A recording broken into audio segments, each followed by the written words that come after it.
True. Oops. All right, it is 6:15. We're going to call this committee to order. This time for roll call. Co-chair, Mr. Whalen. Yep. Kyle Williams. Here. David Wise. Here. Lauren. She is absent. Staff, we have Mayor Greg Parker. Present. City Administrator Sally. Present. Finance Director Stacy Houston. Present. Utility Billing Clerk Shannon Letchworth. Present. Looks like Mr. Payne is out. Chief Joe Chase. And I'm not seeing anybody else from the city. Okay, next up on the agenda, do I have an approval for the agenda? I would move to approve the agenda. Okay, Second. seconded. All in favor? Aye. Motion carries.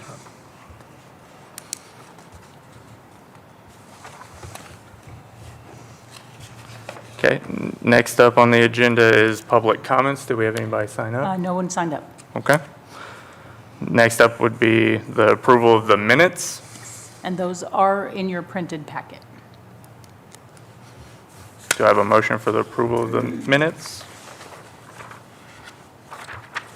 So moved. Second. Okay, first and seconded. All in favor? Aye. Motion carries.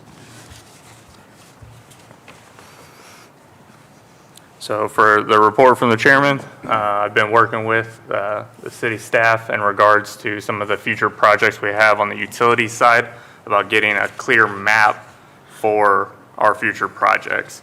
So during our CIP projects that we'll go over here later, it's shown on there what our future projects are for some of the utilities, but we wanted it in a couple different formats so it was a little bit easier to understand, understand and read.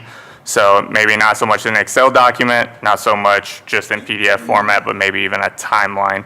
So the staff is working with me to get that information out there, make it a little bit easier to understand for everybody. Next up on the agenda, we have the financial updates and the MPUA January electrical bill. Okay, first we'll dig into the electric fund. So this slide shows the usages and sales revenues, and we are up 2% from the same time frame as last year. We have billed around 30 million kilowatt hours, which equates to about 4.1 million in revenue sales. Purchase of power, this is what the city pays to MPUA to provide power to us. We've paid out 2.6 million. That is slightly more than the same time frame as last year. The next section down shows a breakout between residential versus commercial customers and their usage and revenues. And these numbers are through the end of January.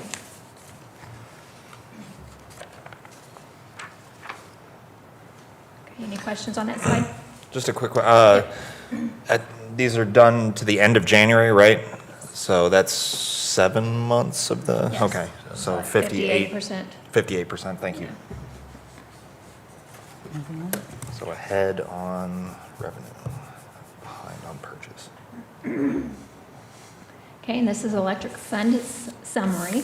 The top sections are revenues showing fiscal years 24 and 25, then July through January of last fiscal year for comparison. Then the next column is what we budgeted for this fiscal year. Then the highlighted column, Right. towards the end there, is the year-to-date through January of this fiscal year. Again, 7 months into the budget year, most revenues and expenditures are close to expectations. On the expenses, maintenance category is running high, and that's due to purchasing extra wire and lights to have in stock.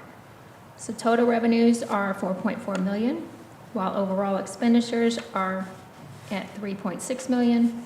There's currently a surplus of 295,000. Then the next several slides shows the detail within each category if anyone has any questions about a specific line item. Splitting hairs here, but is, like, they purchased extra wire and, what was it? On the maintenance category, you were saying? Some lights Some lights and wire. Now, I guess, would the commercial projects that have come through run through those line items as well? Yes. and I was Okay, gonna say so- splitting so- hairs here, because like, is that not something that should be under supplies versus maintenance, or? It depends. I mean, we budget so Okay. much line repair or replacement as maintenance. Okay, But what I was just asking Stacy is we've also had at least one large commercial project that then those costs are a pass-through. yeah. So you'll see a bump on the expenditure side, but then we'll have a revenue that we didn't have budgeted as well to offset it. Yeah, talking about like the McDonald's. Similar like to that thing, Okay. yes, yes. Okay. Correct.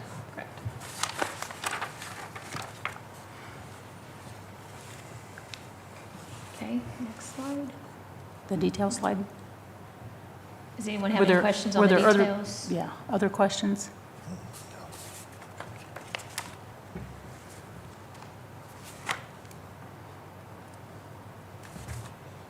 Okay, go to the DNR fund.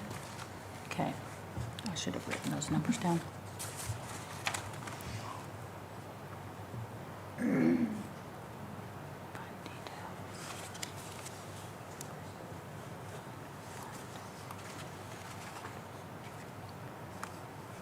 Okay, then looking at the electric DNR fund, this fund we used for most of the capital improvement projects run through this fund. Also, repair and replacements of equipment and vehicles. So far, revenues, we've got some interest, and then some expenditures have come through, some transformers, poles. We are still waiting on the bucket truck. I was copied on an email today that they're getting really close to having that complete. They're putting the bed on now. So hopefully within the next month, we'll have the bucket truck here. So total expenditures so far are $153,000 with a surplus of $202,000 in that fund.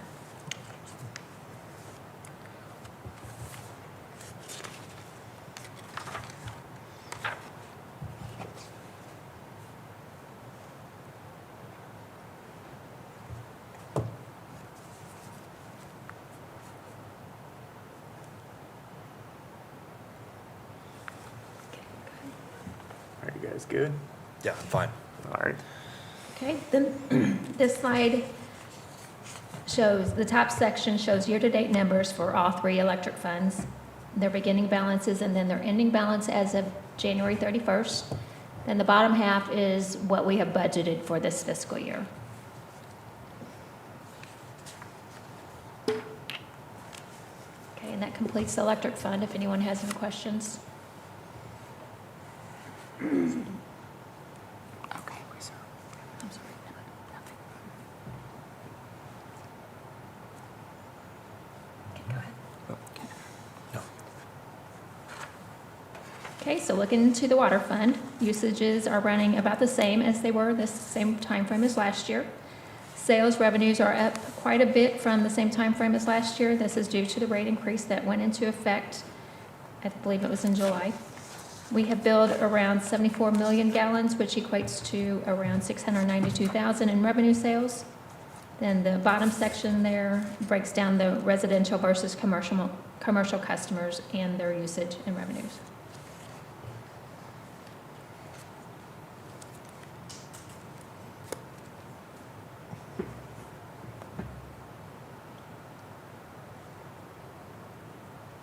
Any questions? Not on this slide, but on the next one I do. Okay. Go to the next slide. Yeah, so this is a new slide that I've not shown before. I've been working with our water superintendent to kind of put these numbers together. And so it shows the gallons pumped from our wells versus what we sold. And these numbers are July through December. So we've 124 million gallons was pumped from the wells, and 64 million gallons was billed to our customers.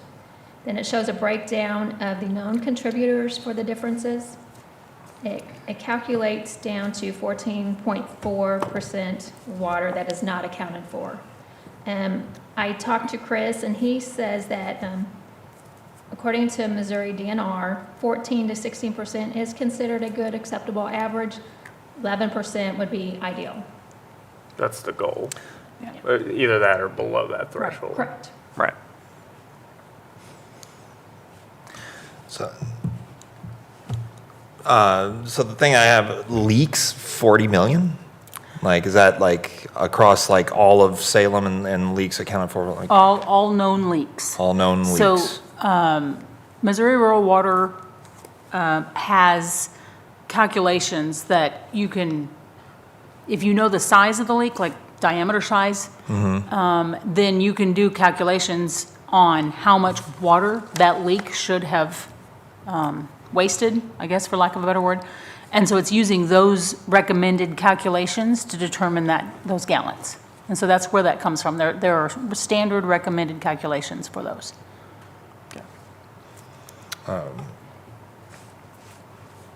Through December, so the other thing I was looking at, and I'm guessing the difference between the gallons of water sold versus on this slide, which says through December 2025 versus the ones that were year-to-date on the previous slide. Those are through January. Is through Yes. January, so that's Yes. an extra 10 million.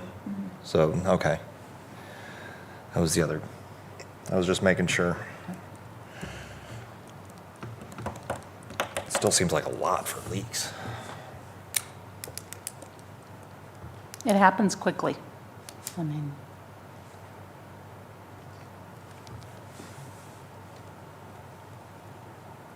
Like, What is the unmetered accounts? What is that category? unmetered. I mean, I could tell you if we were talking electric. I mean, sometimes there are streetlights that are unmetered, there are things like that.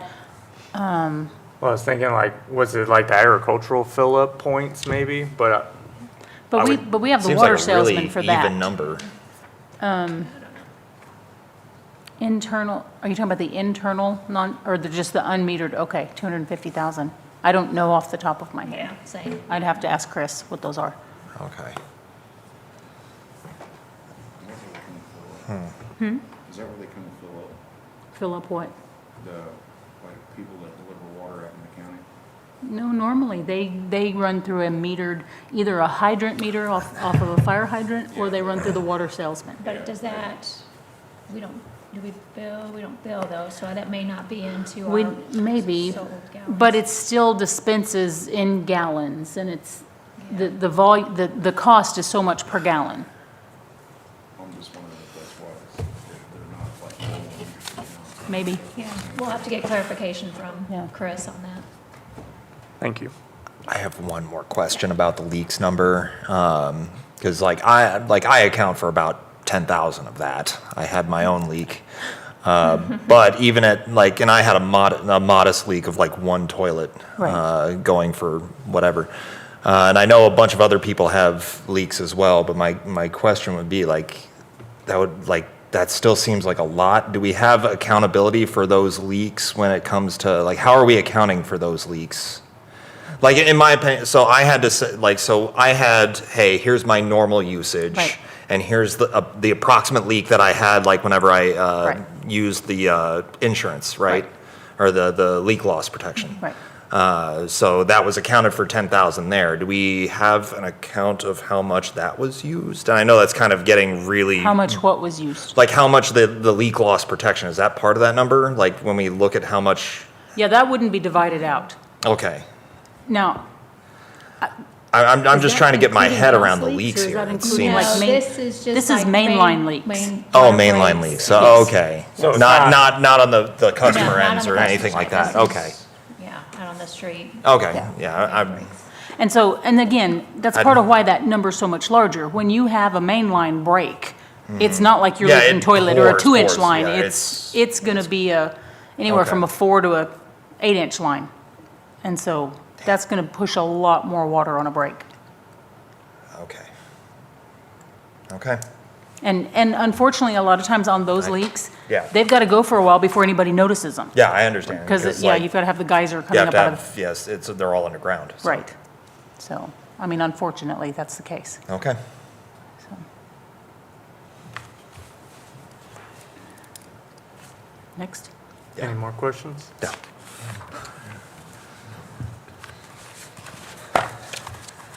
Oops. Okay, then looking into the water fund summary, overall revenues and expenditures are close to expectations for this time of the year, with total revenues at $798,000, while overall expenditures are $506,000, which brings us to a year-to-date surplus of around $40,000. And then again, the next several slides are the details within each category.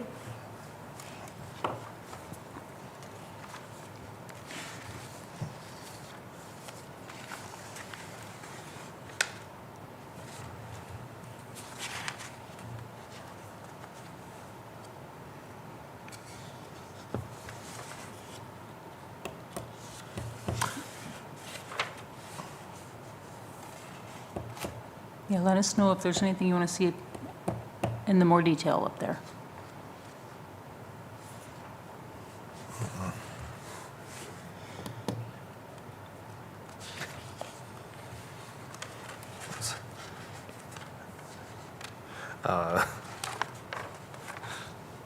What was the miscellaneous 5,000 that came in? If I know that's pretty granular. It's just like we On had the 100 revenue? budgeted and all of a sudden we got They sold some $5,500. scrap. Huh? They sold some scrap. Okay. I was just, So yeah, we didn't have that budgeted because we didn't know that was going to yeah, I happen. was like 5,500%. Right. We like those kinds of revenue line items.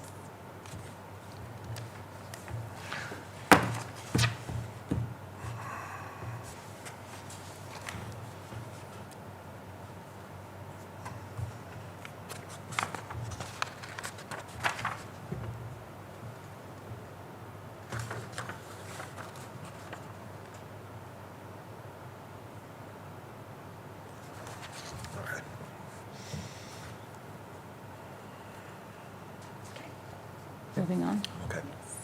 Okay. Mr. Wise, are you good?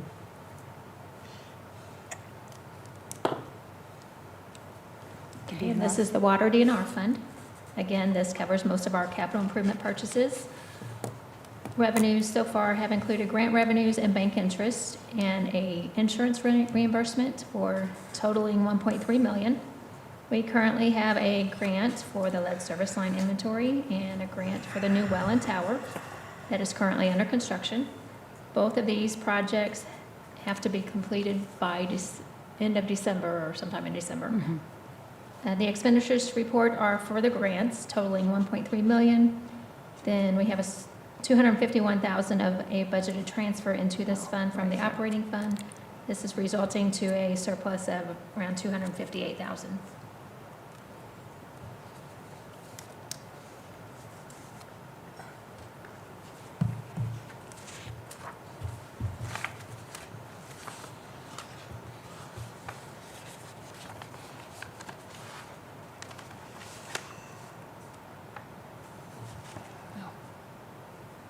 Don't want to rush them off. Ready? All right. Okay, again, this slide, the top section shows year-to-date numbers for all three water funds for this fiscal year through the end of January. And the bottom section shows the budgeted numbers for all three water funds.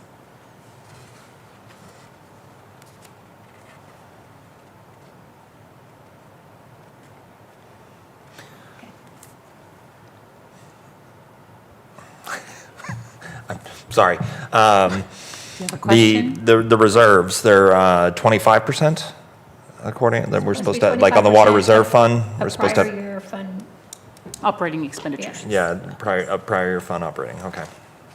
Which was around that. It's a little off, but, okay.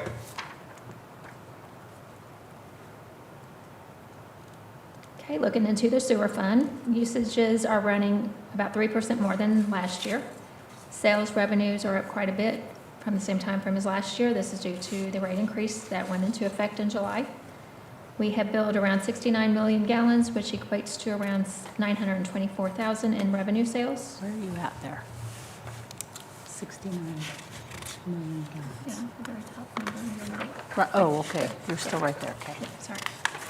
The second section there down shows a breakdown between the residential versus commercial customers and their usages and revenues.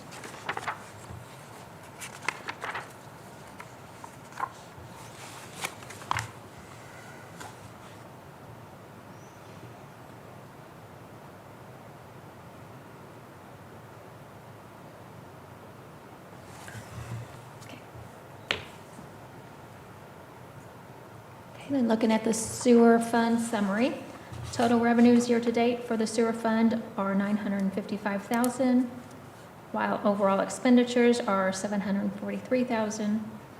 The maintenance expense line is running high due to a pump that we had to replace, which was $32,000. The miscellaneous expense category is high. That's primarily due to one-time annual costs such as insurance and computer software.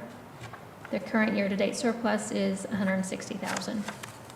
And then the details are on the next several slides if you have any questions.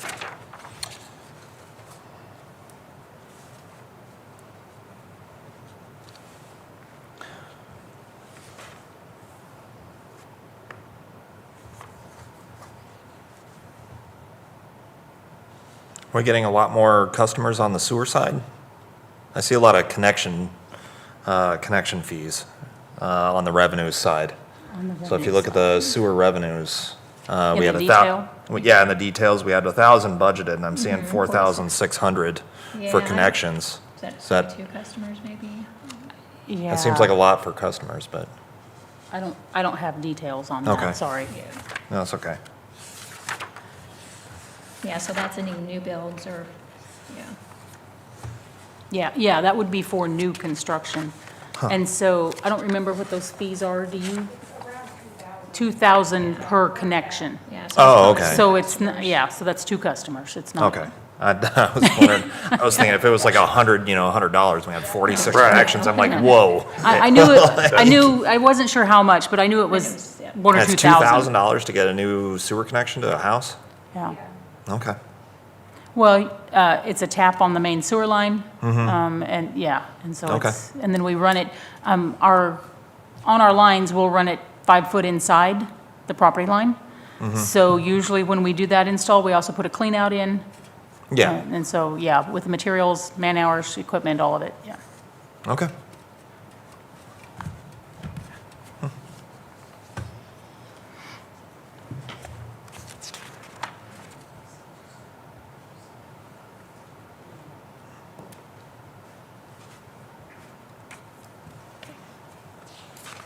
You good to move on? Yeah.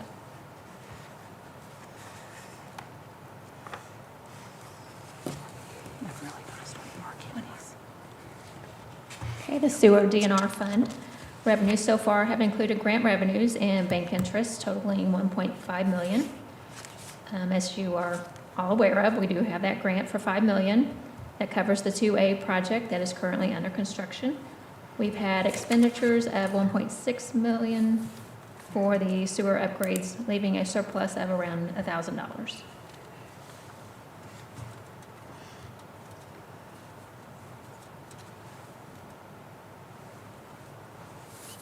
Okay, go ahead. Then I did go ahead and put the sewer reserve fund on here just because we've had some activity in it. That is due to FEMA reimbursements and bank interest, and that totals $152,000. Expenditures year-to-date include some of those expenses related to the flooding, totaling $94,000. The current year-to-date surplus is $70,000.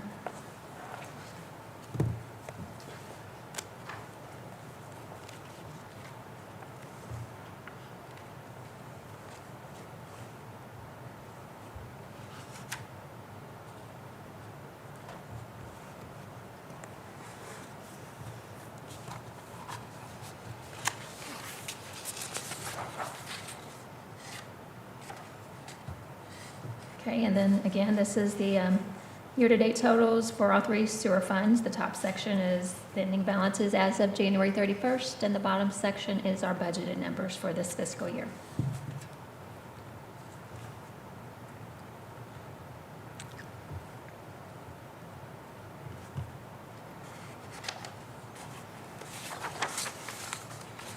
That concludes the financials. If anyone has any questions.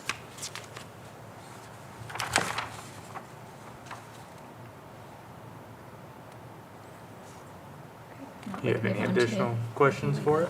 I do not. Good. Let me take this, okay. For this piece, I have more detail broken out later in the MPEP update, but This piece we definitely wanted to visit with you all about.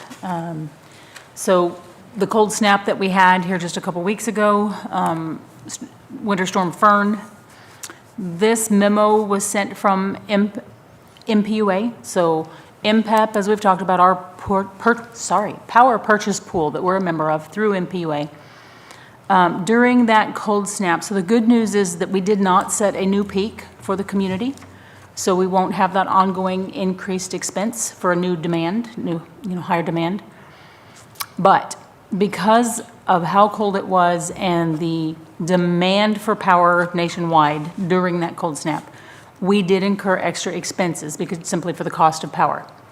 For MPEP as a pool, for all of the, I believe, 13 cities in MPEP, the additional cost was $4 million for that cold snap. Our share of that, fortunately, was much less. And so this memo just basically outlines kind of what we as the MPEP committee kind of voted on and decided on to use a line of credit that the pool has to cover that $4 million for right now, because we didn't have reserves that could cover that amount. So we used our line of credit to cover that. Then what happens is then it's going to be on each community. So this question for you all tonight will be, how do we want to take care of our portion of that? And we'll get to that amount in just a minute. But our options are, we can pay it in full, because we do have the reserves for that, and I'll flip back to that page here in just a minute, show you the electric reserves. Or we could choose to pay it over time. Now, the recommendation of the MPEP committee was that if as a pool we want to pay it back over time, and even to individual cities if we want to pay it back over time, the recommendation is to try to get it done roughly in the next 9 months or so, so that hopefully we get that out of the way before a potential another cold snap could hit. We are still paying on the February 2021 cold snap. We have 4 payments left on that. Okay, so we're trying to avoid having where we've got multiple winter storms that we're trying to pay extra for. So that's the recommendation. If we choose to do it in payments, there will be 5%, roughly 5% interest on that. You'd calculated, right? If we did nine months, we'd pay an additional roughly $8,000 if we choose to pay it out over 9 months. I'll show you here. This is the bill itself. So I know the whole thing won't fit on the screen. This is our bill for January, $934,000 and change. So what we have our electric bill automatically drafted from our account. So MPUA is going to withdraw the minimum amount of $572,026.36 on the due date. So the due date, if you look up here, I believe it's February 18th, up here at the top. Yes, invoice due date, February 18th, right here. So they're going to withdraw that 570-some thousand on that date. And then the remaining $362,207.15 is the amount that's in question. How do we want to deal with that? Okay, so yeah, $362,000 that we can either pay in payments or we can pay in lump sum. So let me take you back. Let me know what page we're on here. Let me take you back to look at our electric reserve fund balance real quick. Yeah. One point something million. Yep. So that is right here. This is the bottom line of this top. Electric reserve fund. Our balance as of the end of January is almost 1.5 million. This number right here. So again, this is part of the reason we started building that reserve fund back up for these type of instances, for if we had major equipment failure or act of God, winter storm. So obviously, I mean, we have that balance. From staff's perspective, I think we would prefer to just pay it in full. And then the next question would be, how do we replenish it? So that's really kind of open it up for you guys to discuss, ask questions, whatever you. So, if we go ahead and pay it and not do the 9-month term, let's say something happens later in the month of February where we had another cold snap, Which is a possibility, yes. which, it's possible. If we outright pay it now and hope that that doesn't happen, we're still covered, we're okay. What I don't want to do is, hey, we're still paying on February of 2021 on that loan until June or July, and we take a 9-month that we're paying on this additional 300,000, and then we hit with another one in February where it's like, oh, we're just compounding the Right. problem. I mean, it's not just that. You also have, there's always the chance of a winter event, or, as soon as the winter event's done, tornadoes happen. Right. And, Right, you never It just know. keeps going. There's always a chance of emergency. This is why we built this fund, though. So, like, this is the exact reason for it, and I'm so glad we did. It did suck Yes, to, like, for lack of a better word. the getting there, yeah. Getting there stunk, but it's saving us now. So I would be, my personal thing is to use it. Yeah. Why have it if we're not using it? And I mean, we have to replenish it. I Right. understand that. Well, I think we can discuss that with the budget committees and stuff like that. As time goes on, we can Right. discuss it here now. But I think we wait and see what happens here. Maybe something at the end of the year, with one of the projects or something falls through, or we'll see what the budget is at the end of the year and Oh. make a decision then, is As what I'm we trying to move say. forward. At the end of the Gotcha. budget year, we take a look and see what we're doing then, like when we're starting to remake the budget and we start looking like, okay, where's that 25%? Right. And what's the calculation to get there, doing what we need. But yeah, I'm all for paying it in full. Why make payments and make interest payments if we don't need to? Right. It's what we did. It's what we did it for. So we'll need a motion on that, to make that recommendation to the board. Yeah, I would move to recommend to pay the amount, the extra $362,207.15 in full, using the electric reserve funds. Okay. Do I have a second? Second. All in favor? Aye. Aye. Motion carries. Did you want to go ahead and have further discussion right now about maybe how we replenish, or do you want to save that for later? I kind of want to see where we end the year. Okay. And see where we're at then, like when we get Gotcha. closer to budget time, and then we Okay. could start doing that. So maybe 'cause- we pick it up at our next meeting in April. Yeah, Okay. Okay, that would be that's just my personal. gotcha. Okay. I think that's it for that one? Okay. Okay, the next item, sorry. So Mr. next Chairman. thing we should have is the utility meter testing. Right, right. So this question came up here last fall. The city did bring in an outside company, Advanced Meter Services LLC. They came here from Tennessee, and they tested, I believe, 3 meters for us that we had questions about. That cost was around $2,000 to get them here. Normally, their fee structure, there's not like a mobilization or demob fee. It's so much per meter, and that's all included.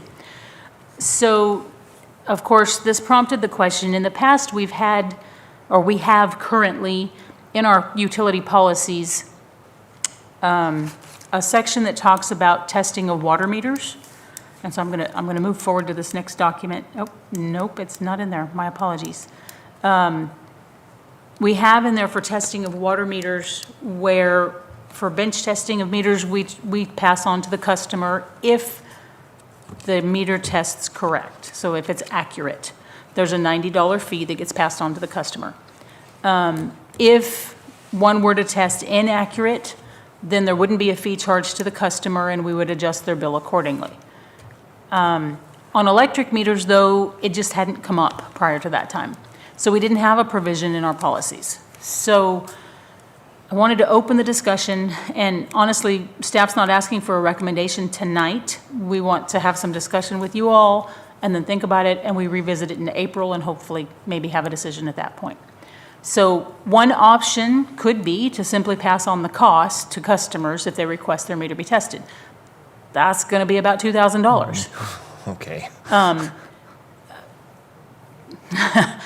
It's a chunk, but again, if we're passing on 90, another option, and maybe we do both. Another option would be to look at, and I know Alderman Kinsey and I've discussed this briefly in the past, that maybe we plan for in our next year's budget, and maybe over the next few years, that we bring in a company and we have them test X number of meters every year. An option could be that we reserve a limited number of spots where if customers question their electric meter, they could sign up to have their meters be one of those that's tested when they come to town. And take that approach for the next few years to help instill confidence in our system and prove out that they're reading accurately.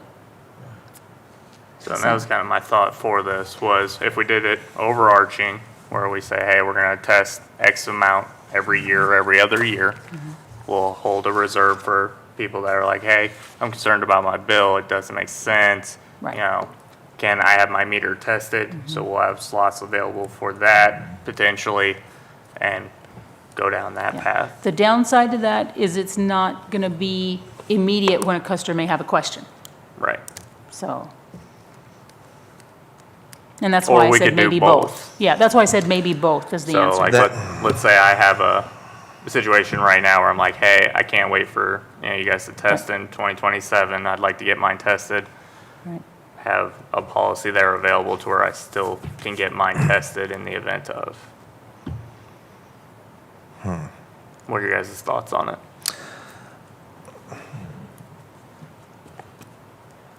I don't like charging a $2,000 fee for testing, especially if somebody's, already having issues with their bills. Like, And- hey, and I'm I having understand issues with that, my yeah. bills, and now I have a $2,000 charge because it was tested and came back correct, and now you're $2,000 also in the hole.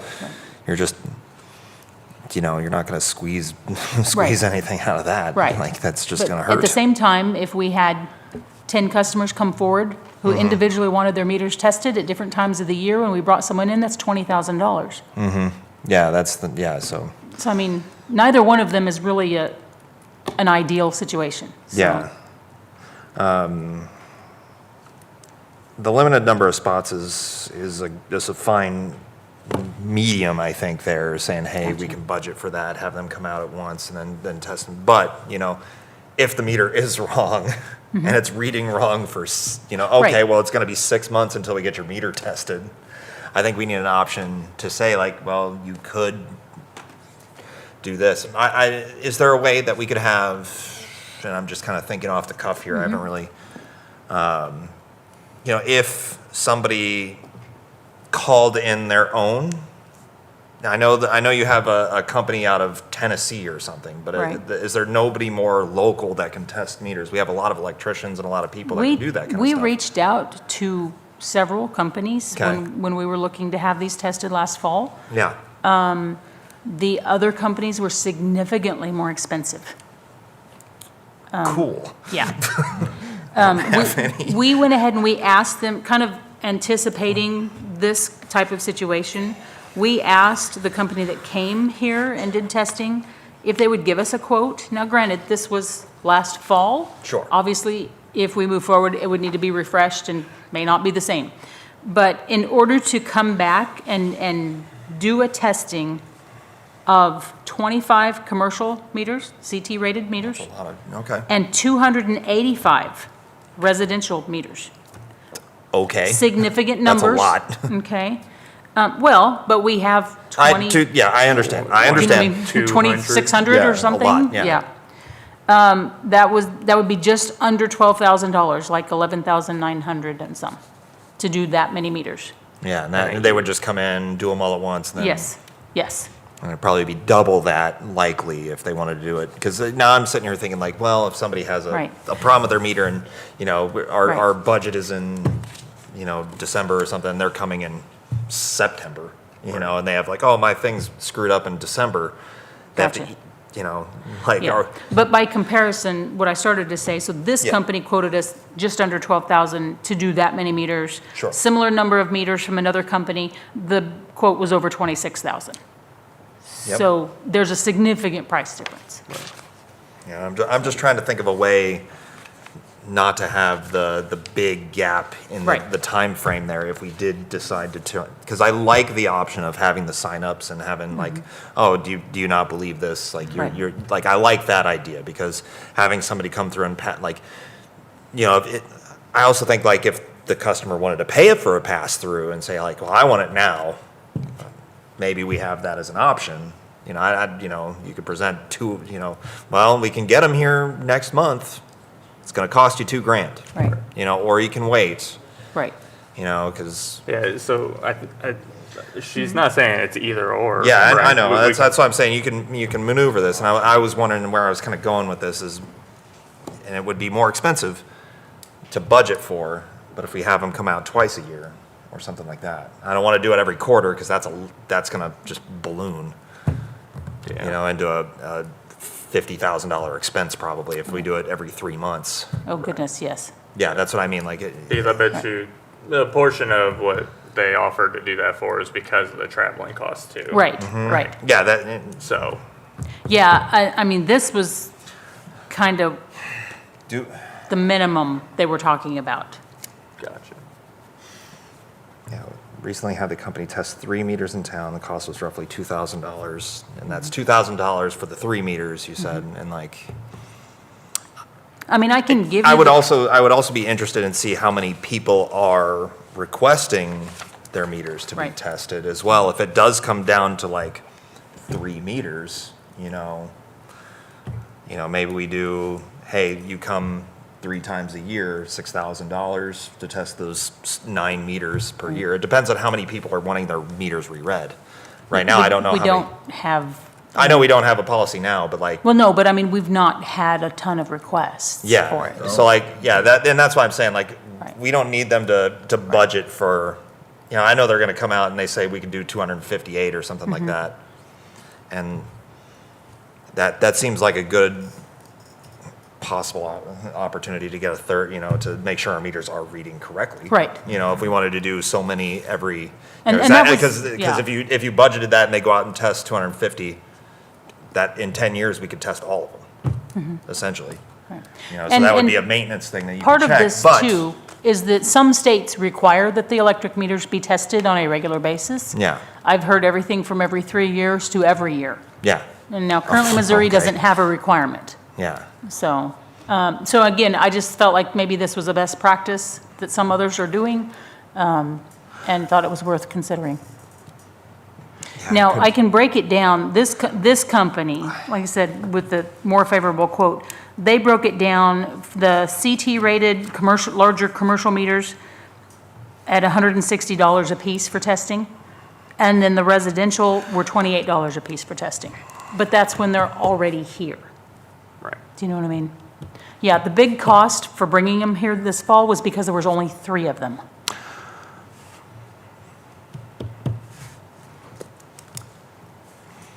I kind of would like to, and I know you're not looking for a motion at this time. I think I'm No. going to look up like how many states are requiring that meters get tested every Gotcha. so often because of like it.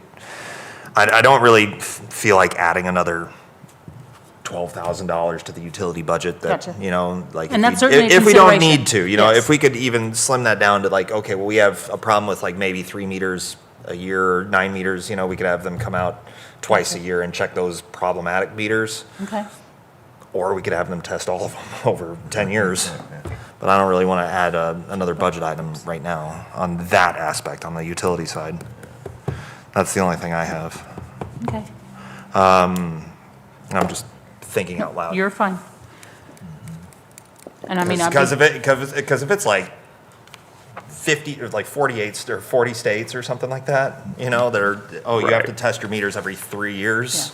Then, yeah, like I It's said. probably coming to Missouri soonish. right. Well, but- right, and I don't know how many, I haven't looked, to be honest. I know, yeah, Missouri doesn't have, New Mexico didn't have when I moved from there. Yeah. So. So I'm I gonna don't research know. a little bit on that, I I think. almost, my sense is that maybe it's a little more on the eastern, Yeah. do you know what I mean, on eastern side of the states? Yeah, either eastern or western, or probably like larger Maybe. populaces or something like that. Yeah, I don't know, but, I- so anyway, that's what I wanted to present to you all, that way you guys can be thinking on it. And like I said, we'll readdress it at Homework. the April meeting. That'll work. Okay. Okay. Next up, we should have the policy amendments. Yes. And there's not something in your packet for this. But these were things, we don't have a draft, but we wanted to discuss with you all to see what your thoughts were. These are things that staff has kind of come up with that maybe we need to have in our policies. So it comes up, and we've got some other ways we have addressed this first one about should there be, and we do this now, but putting it in policy and putting a number of months, a specific number of months to give staff guidance. If a building's been vacant, whether we're talking commercial, residential, what have you, and they've had no utilities for how many months, that we require the building inspector inspect it before reconnecting utilities. It's a safety function and a concern, because if it's been sitting vacant, we don't know what's happened to it, and we want to make sure that it's safe to reconnect that electrical before we do so. And it could be someone's rehabbing it, it could be that it's truly been vacant. We don't know Yeah. when somebody walks into the office and says, I want to have utilities turned on. So I just wanted to get some input from you all on that.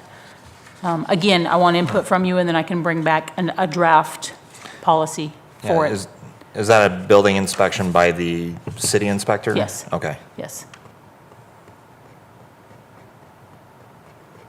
Because we regularly have buildings a year or more that have been vacant with no utilities. Yeah. And, you know, certainly I feel like that's definitely smart to have it inspected before we Sure. reconnect. And we do pretty much insist on it. Yeah. My thought was like if they had a inspection recently, because a lot of people, when they buy these old places or something, you get inspections done. You know, Yeah, but just- I don't know, like if it's been vacant for a year, but when somebody sells a house, you typically get an inspection with that. Can they Yeah, but- present that inspection?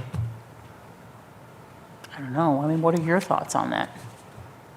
I mean, if it's a like, because inspectors, I think, have to be certified. So like, I would say, like, if they present their inspection, that they got the building that they bought inspected, and they say, here's the inspection, I would like my utilities turned on, if it is within the 6 months, like, you know, because there's gonna be a lot, 6 or 12 months, if it's been a year, you know, Right. whatever we decide Right. on the X months there, I think if you have like an inspection Right. done, and it says, yeah, That's, I mean, that's an option. I would have to visit with Jared on that too, sure. to get his input. Yeah, because Right. my thought was, I don't know how often Jared's able to get, you know, I don't want anybody waiting, Gotcha. you know? I don't think we've had that situation. Okay. I mean, And when. then it's kind of a moot point, but I was just saying if they're right there and like, hey, can I get my building turned on? Like, okay, well, we gotta wait a week before Jared can get out there. Okay, Yeah. that's not as bad then. I Right. was thinking like, if there's like a week and they're like, well, we want Yeah. our utilities Yeah. turned on. And I mean, depending on the situation, either the same day or within the next day, he's, yeah. Okay, He's pretty prompt on those types of situations, so. okay. Well, if he's, But if I we don't could- have people waiting, I'm okay with the but- city inspector but doing what- it, but What like- is that number of months? I mean, is it 6 months? Is it 3? Is it 12? What, do you know what I mean? if it's been truly vacant and, because usually when 'Cause we're people, not even when talking- people are showing houses, usually Right. the utilities are still on. you know? Exactly. And so instead of saying vacant, you Yeah. should say without utilities. Because Exactly. there's a difference. Yeah, I think without utilities, if it's without utilities, 6 months, I think Gotcha. that's the goal, or that's Gotcha. that's the game plan for me. Are you guys good with that? If I draft something with 6 months and then visit with Jared about the option of a separate building inspection? Yeah, Okay. I think- Okay, I'll visit with him and I'll have something drafted for y'all for next meeting then? yeah. Okay. Okay. The next item, the must be 18 or older to open a utility account. Currently, we don't have any age restrictions. We require a driver's license. That's kind of it, isn't it? Yep. How many 16-year-olds do we have, like, opening utility accounts? Hold on, It happens more often than you would think. that's And concerning. It Kind is of. unfortunately a situation where, and we screen as much as we can. But it's a situation where someone will have potentially run up a bill with the city. Put it in And then their they try kid's to name. flip it into someone else's name. And so having this will help us prevent those situations. Yeah, I'd be fine with So. that. So, Any other thoughts on that? My thought on that is, it's like entering into a contract. So what is the legal age in the state to enter into a contract? Gotcha. And we should just duplicate that age I believe here. it's 18.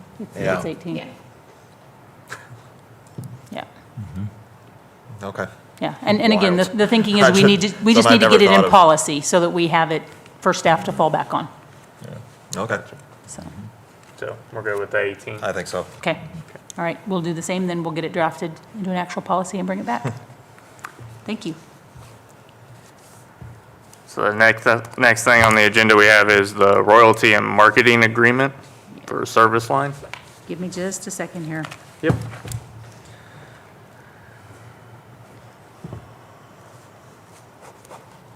Okay. Okay. So this item, so this is the Service Line Warranties of America, which is the insurance for repair, replacement of the lines at a person's home or business. This item, and it took me a little bit when this came up,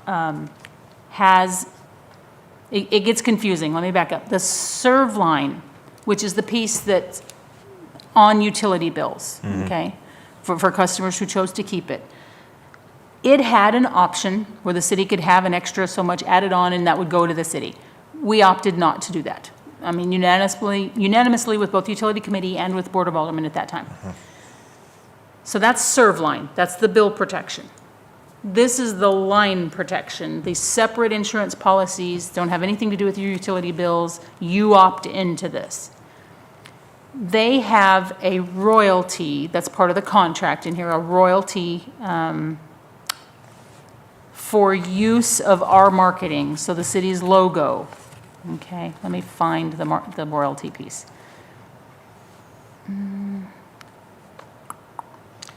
I should have marked it, my apologies. Okay, I apparently passed it up. Do you remember what section it was, Stacy? Is it part where they send us, and it looks like it's from the city? Yes, yes. Read those letters that say it's from the city. It's not. It's not on here. Is it in the appendix? My apologies. Give me just a second here.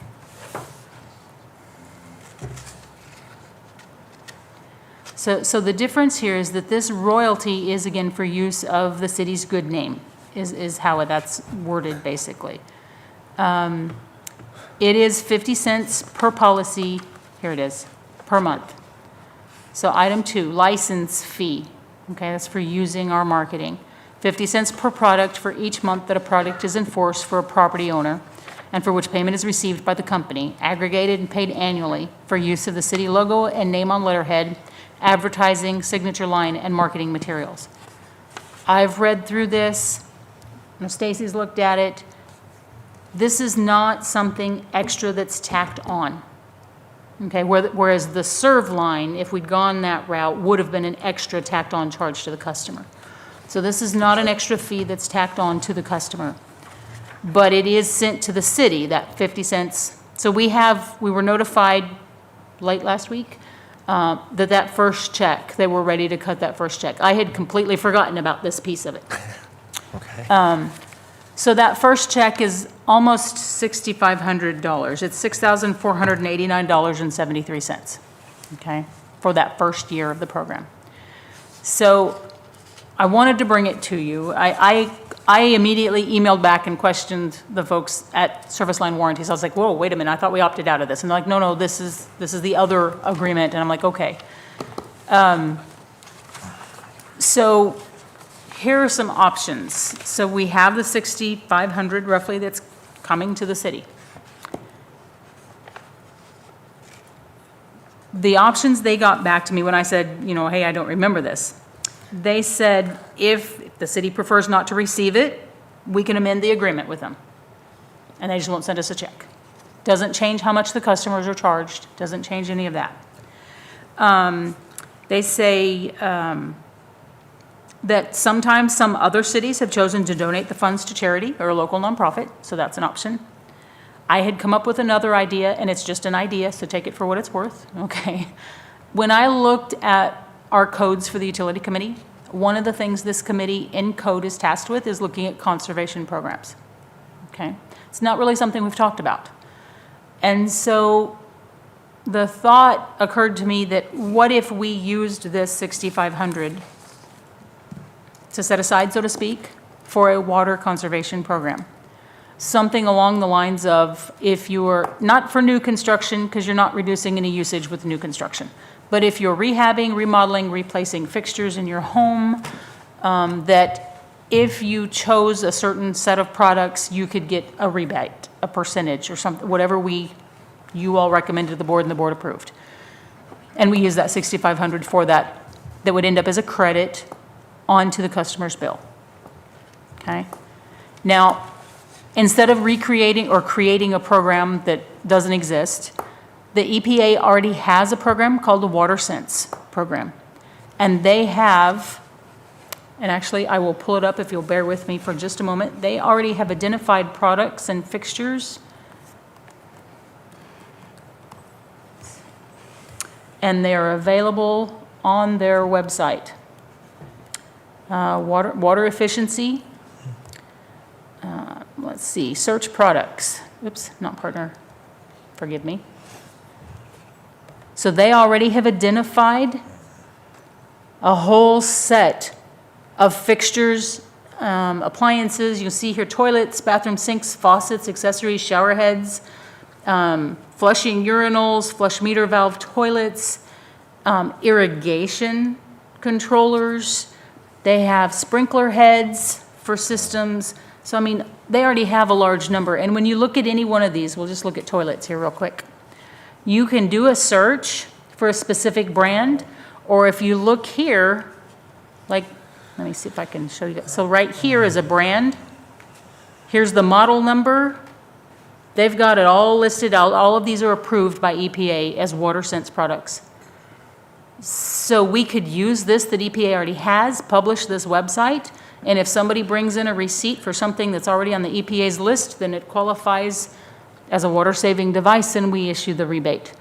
The plus to customers is that then not only are we helping them to rehab or update so that they're saving on water costs, but then that's also going to save on their sewer costs. So just a thought. Take it for what it's worth. And it's certainly not an only option, but it's an option. But I wanted to throw it out there for you guys to consider. And again, I don't think we have to decide this immediately, Yeah. but I wanted to throw it out there. But what we do with that, and I'll backtrack for just a moment. Stacy did look up what was the actual motion that was made by the utility committee and what was approved back when this contract was approved. And that motion was that we would give that back to the customers. I remember But that. we don't know who the customers are who've taken out these insurance policies. Yeah. We're not part of that transaction. And the company's not going to release their customer information to us. So what can we do that's in that vein of giving back to customers if we can't give it back to the specific customers? So that's kind of how I was looking at it. We could simply deposit the check into the water fund, but it's not gonna move the needle for rates. Yeah. So.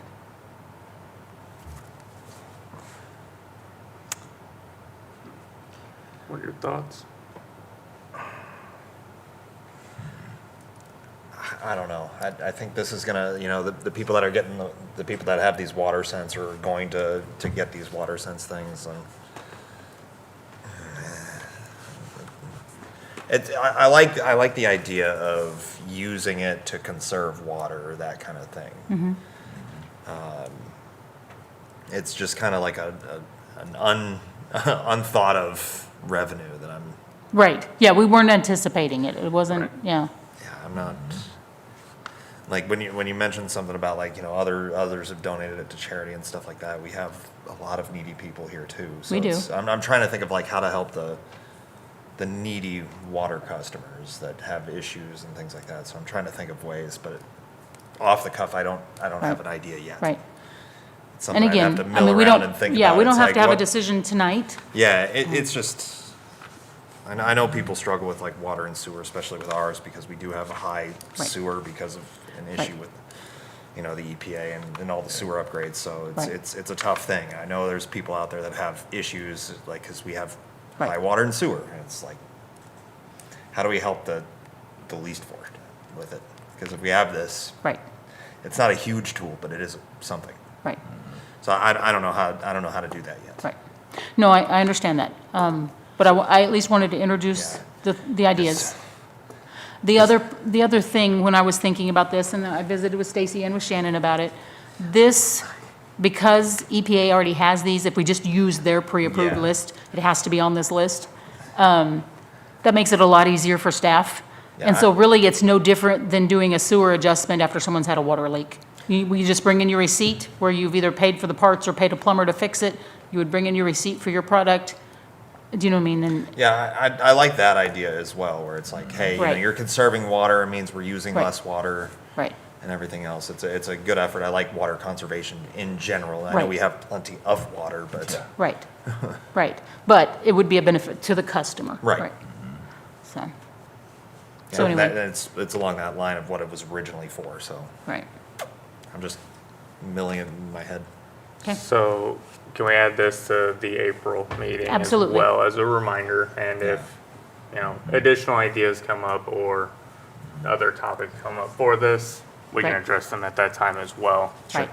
And, you know, and that's the other thing. It's not a large chunk of money. Yeah, So, you know, anything we do would have to be, you know, kind of first come, first serve. Just, but again, it might be the way to dip our toes in something like that. So, maybe put a limit on some of these things, because like if I think- one person comes up and it's like, oh, I'm gonna put $6,500 of stuff Right. in my house. right. Well, and we would Okay, have to hold on, determine, yeah, we would have to determine, do we do it as a percentage Yeah. of what their expenditure was, or how do we do that, you know? So all of that's yet to be figured out, Right. so, okay. We ready to move on? Yeah. Okay. And, okay, and Mr. Payne's not here tonight. Sewer mitigation projects, are you talking about that? Well, I've got that slide. Okay. Where are we at? Yeah. I have patience. Why does that not look right? So up next, we have the sewer plant mitigation project. Hang on.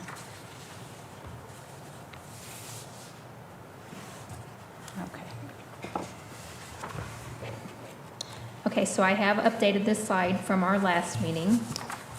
Just a refresher, this is the FEMA projects for the sewer plant that we have due to the extensive flooding that occurred in November of 2024. The very top part there shows the city has been reimbursed for $150,000 year-to-date on some projects that we had to do due to emergency situations. We do still have an outstanding project that we have submitted, and they have approved it.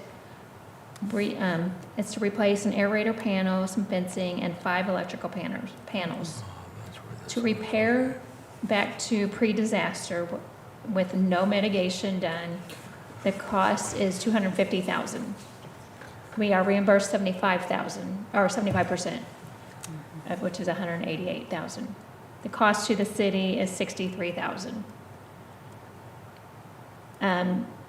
Josh at the sewer plant, he has requested to raise those panels 6 feet, and that is the mitigation portion.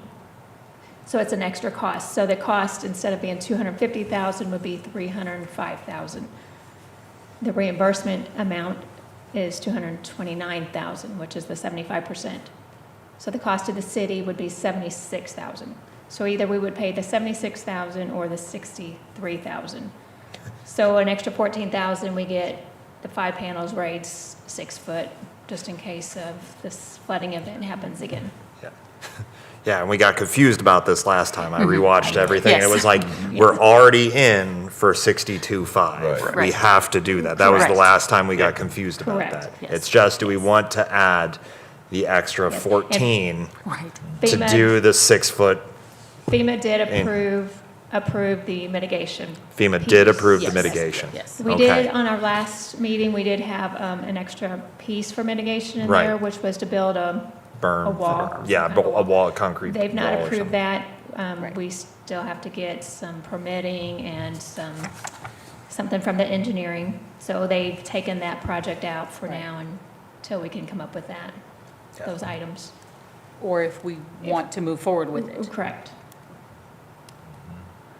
Yeah. And they did, and just one more time, they did approve the mitigation. For this is, one. yeah, for this For one. this. So the for FEMA is, 5 yeah. panels, yes. Okay. Yeah, because last time it was, the motion was to table the recommendation Right. pending FEMA reimbursement. Because we wanted to know because we didn't know what the chances were. Correct. And now that we know that one of them's denied, Right. it's fine. Well, I think I'd ask a question about risk. If we don't do the mitigation and it floods, what's the cost of repair as a result of that flood compared to the cost of just raising it to 6 feet? So the 5 electrical panels cost $156,000. So if we leave them in place and the flood happens again, to replace them, it'd be $156,000 where they're Or at. $14,000 to raise them up out of the danger zone. Yeah, Right. yeah. That's a no-brainer. Right. Yeah, Yeah. and I remember because they got it online and, because it was underwater, the ones we currently had Yes, yes. were underwater, and we were lucky enough that it didn't completely, we didn't have to replace those, or did we? Replace all of them. Yeah, we haven't replaced all of them. Yeah, we haven't there's- replaced all of them, so some of the ones that were underwater still worked. It's just like- Yeah, but we don't know But for I how don't long. want to keep Right. sinking Right. them. Right, we don't know for how So- long. Yeah. So, Yeah, I think, I'm in agreement with you. are we needing a recommendation from them? Yeah. So we do need a recommendation, a motion from you all. Okay. So, Dave, you want this one? Yeah, I would recommend that we proceed with the mitigation. That's pretty cheap insurance. It is. I would second that motion. okay. All in favor? Aye. Aye. Motion carries.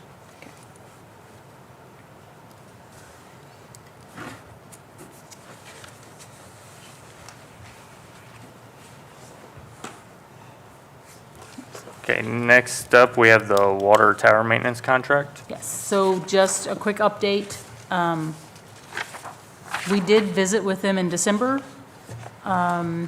We asked for costs to be broken out a little bit differently. Their budget year works on a calendar year, where ours is on a fiscal year, which 6 months off. We asked for them to break those costs. They had them in calendar year increments, and we're like, that doesn't work for us. So that was basically our request at that time. We meet with them tomorrow, so that's our update, so. Good timing. It's moving, it's just. Yeah, it's moving, okay. Yep. Okay, next up, we should have reports, starting with billing updates.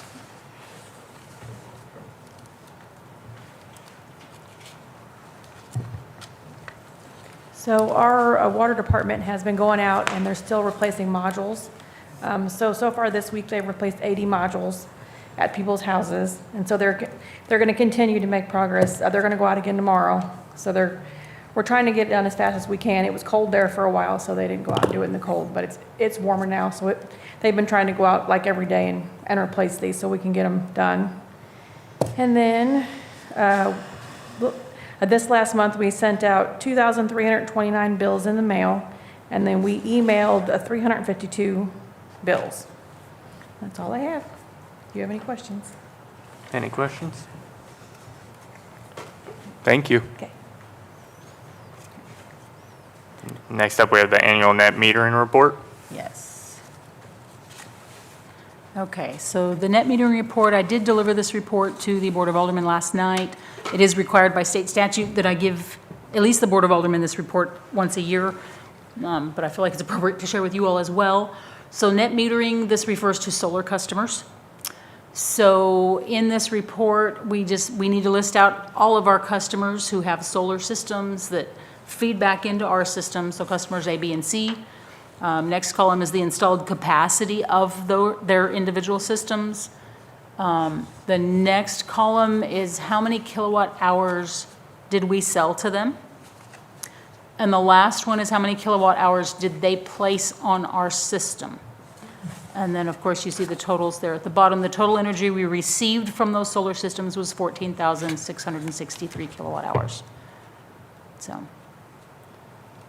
what's wrong, Kyle? I'm just looking, like kilowatt, what city sold to the customer. Customer C has a 15 kilowatt system and is still using That much. 28,000 kilowatts?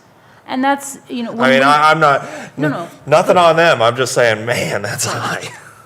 And, you know, we see this all the time from one Yeah. house to the next, how much water they use or how much electric they use. It's just, it varies What, vastly, so. what's the, is there any more to the net metering report, or is this? This is it. This is it? This is it. What was the, because I noticed something on the,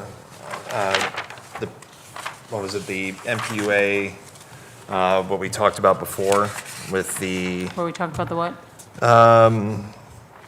what was it, not the meter testing, but one of the, Are you talking about? with the extra, here it is, with the winter storm Yes. thing. Uh-huh. I noticed it had the December avoided fuel cost rate.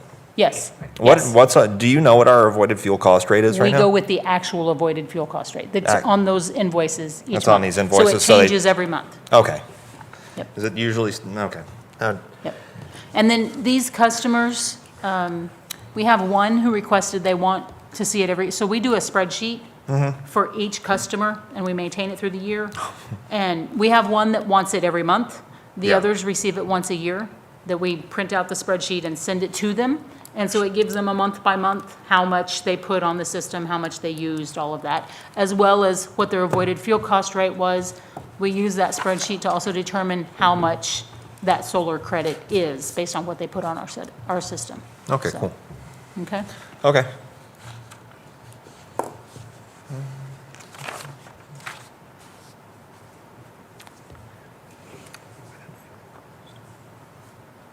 Anything else on that? Okay. No. Next up, we should have the MPEB meeting notes. Yes. So we've already talked about the big thing from this meeting anyway, so I won't bore you with all of it. I do want to, I'll move forward to some slides. I kind of went over these with the Board of Aldermen last night. The first couple of slides, which are related to Winter Storm Fern. I'm not going to go through the rest of the packet because we've already talked about the big thing we voted on and all of that. So, but when you're looking at these graphs for Winter Storm Fern, a couple things that I want to point out for you all. I try to talk about this a little bit each meeting, about where our power comes from.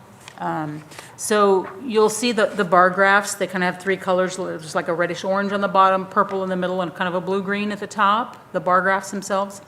That's where our power was coming from during this cold snap. And so the kind of reddish orange you'll see on the bottom is from Sykeston. Sykeston's a coal-fired plant. You'll see Plum Point, which is another coal-fired plant. There is no green on that chart. They actually had an outage. Unfortunately, they had an employee that was found deceased in a control room, and so unfortunately OSHA shut the site down for a while, and so they were offline during this time. So that has since been cleared and they're back online, but things happen, and that's just it. That's when you're talking about costs of power, you never know what's going to happen.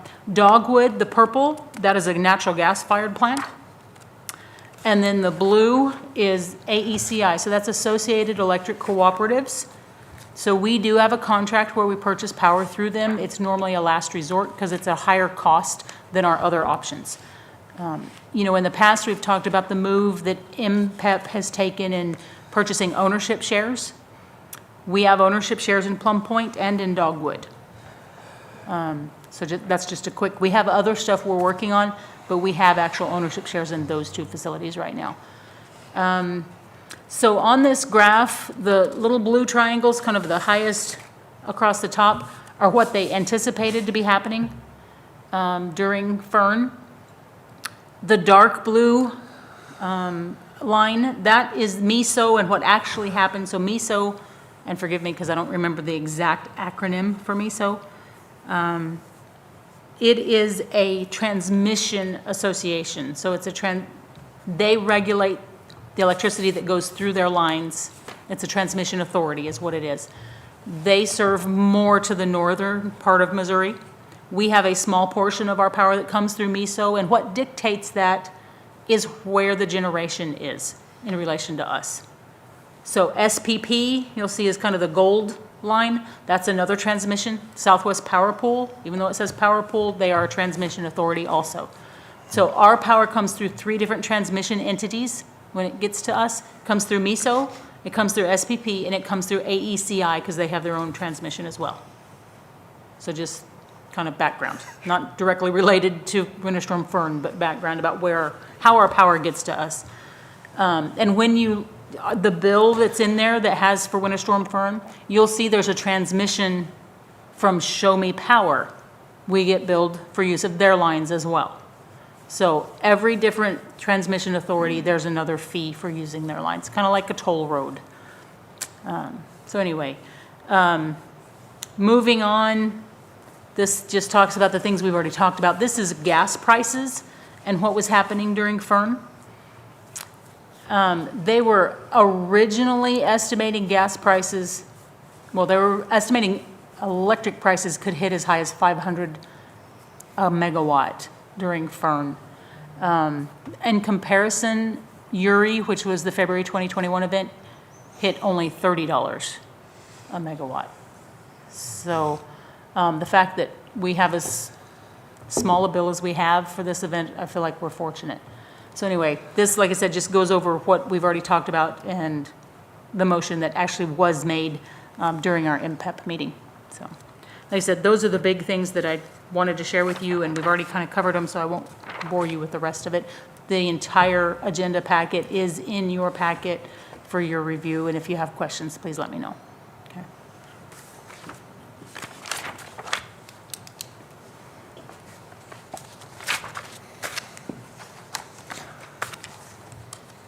Do you have any questions? No. So next up, we have work reports for the utility crews. Yeah, so Steve is out. He is not feeling well. So I don't have those reports. My apologies. I don't have work reports, but I know so the water tower, of course, the Board of Aldermen, moving forward with a color. Steel is on the ground. It has had some weather delays, obviously, lately. And so one of the recent change orders also pushed back the timeline for that water tower.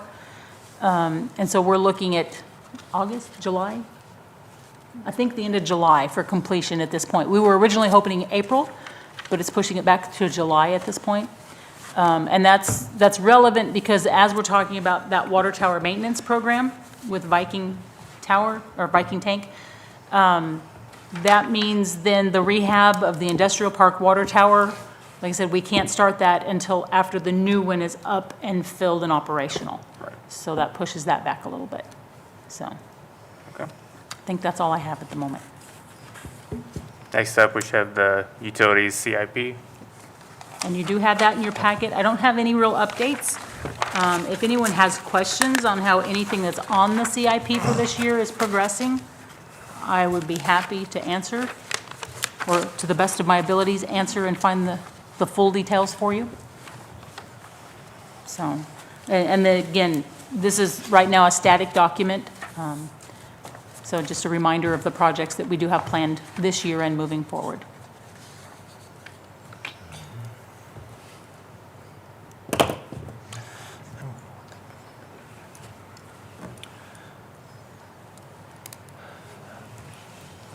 Which I don't have it on the screen. My apologies. No, you're good. Did you have a question? No, I think. Yeah, I could pull up last meeting where we had it. Do you want me to pull it No. up? Okay. No, we should be good unless you guys have questions. Not about the CIP. I do have one question I do want to ask. staff, and it's not in regards to anything on the agenda right now, but if it's okay. External meters, I know like like the external water meters that you can connect to hydrants. Hydrant meters?